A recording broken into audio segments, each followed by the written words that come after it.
Salam alaikum la famille des aides, j'espère que vous allez bien ainsi que tous vos proches. Bienvenue à tous et à toutes pour cette nouvelle vidéo. Aujourd'hui, on va parler de la CAF, Confédération africaine de football. Gaëtan Mackenzie, le ministre des Sports sud-africain et la Fédération royale marocaine de football.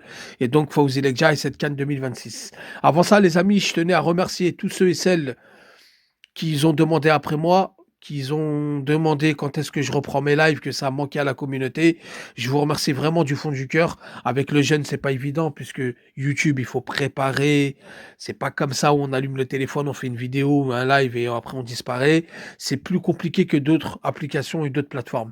Donc je vais revenir, vous inquiétez pas, j'abandonnerai pas, je lâcherai pas. Juste en ce moment avec le jeune, voilà, j'étais un peu, on va dire, j'ai pris un peu de recul par rapport à YouTube. Aujourd'hui, je suis là, je reviens. Et je vous remercie vraiment pour tous ceux et celles qui sont inquiétés. Alors les amis, pourquoi on parle de la Confédération africaine de football, de la Fédération royale marocaine de football et de du ministère des Sports sud-africain? Tout simplement, il y a eu une déclaration choc de Mackenzie, ministre des Sports, qui a fustigé le Maroc par rapport à la CAN 2026 féminine, qui doit se jouer au Maroc et on ne sait pas, on est encore dans le flou. Donc qu'est-ce qu'il a dit Mackenzie?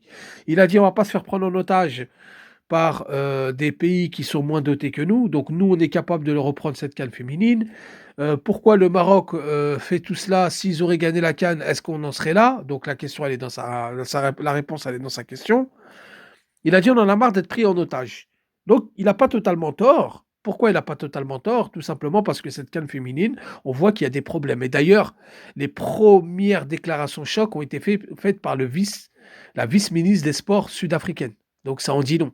En fait, les amis, pourquoi il parle de prise d'otage et pourquoi il a raison? Tout simplement parce que CAN 2025, CAN 2015, prise en otage, annulée à la dernière seconde parce que, à mon avis, ça devait être la même situation. Ils n'étaient pas d'accord avec des décisions de la CAF.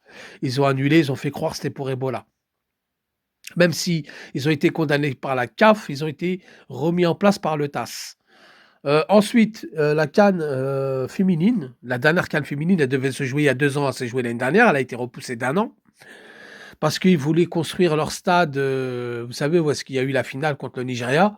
Absolument construire et finir ce stade pour montrer, la vitrine du football marocain, vu qu'ils organisent le mondial et cetera. En fait, tout ça, c'est un but bien précis, c'est le mondial. Donc ils se servent de la CAF pour le mondial.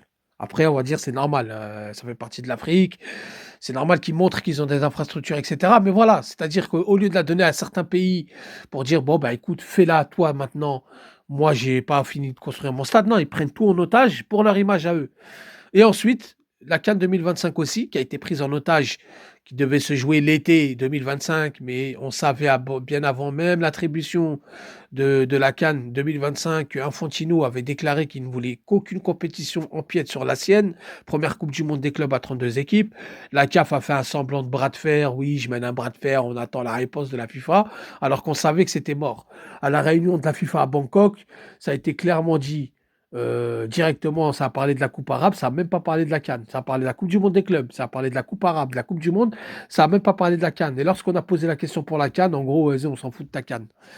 Donc voilà, encore une fois prise en otage. Elle a été en décembre, janvier 2025-2026. Suite à la pression des clubs, la FIFA a lâché les joueurs une semaine avant, a permis aux clubs de lâcher les joueurs une semaine avant, ce qui a un peu freiné dans la préparation de beaucoup de pays. Il y a beaucoup, beaucoup de pays qui ont annulé leur préparation d'une certaine façon et remplacé par une autre façon qui était un peu, on va dire, plus médiocre, on va dire médiocre par rapport, non professionnel, on va dire. Et là, la CAN 2026, pareil, voilà, monsieur veut la repousser parce qu'il n'est pas content. L'excuse, c'est oui, le championnat marocain, faut l'organiser, machin, mais un calendrier, ça se fait pas du jour au lendemain, ça se fait bien avant. La CAN, elle a été attribuée bien avant, le calendrier, on le prépare bien avant. Et ce qu'il a dit, Mackenzie, quand il a dit, est-ce qu'ils, s'ils auraient gagné la finale, est-ce que on serait dans cette situation? Bah non. S'ils auraient gagné la finale, Jima Marleb, des fanfares, Netflix, séries, films, etc.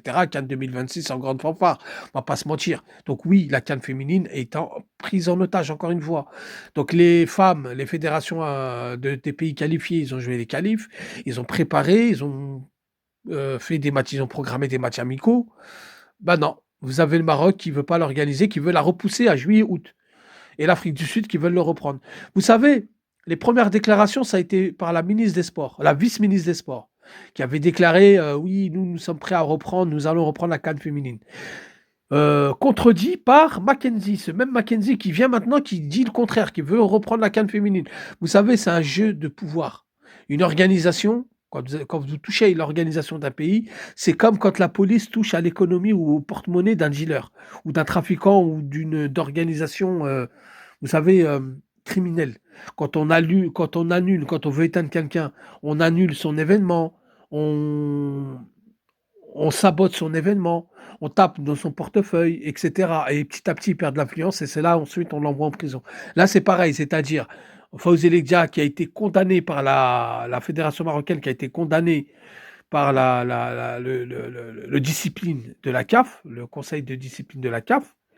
Les gens ont vu une porte ouverte, notamment la dernière réunion du COMEX, où ça a été très, très chaud entre certains présidents de fédérations membres du COMEX et Mostépé pour justement lui avoir reproché de prendre cette confédération en otage avec sa petite bande de copains. Vous savez, l'organisation de la CAN 2026, si l'Afrique du Sud pointe du doigt cette CAN, pourtant officieusement on a approché l'Algérie, elle a refusé. Donc c'est qu'il y a quelque chose qu'on veut enlever aux Marocains, qu'on veut faire payer aux Marocains, qu'on veut... Voilà, il y a une guerre de coulisses à travers cette CAN et c'est une réalité. Donc Mackenzie, dans le fond, il n'a pas tort. C'est vrai que c'est pris en otage.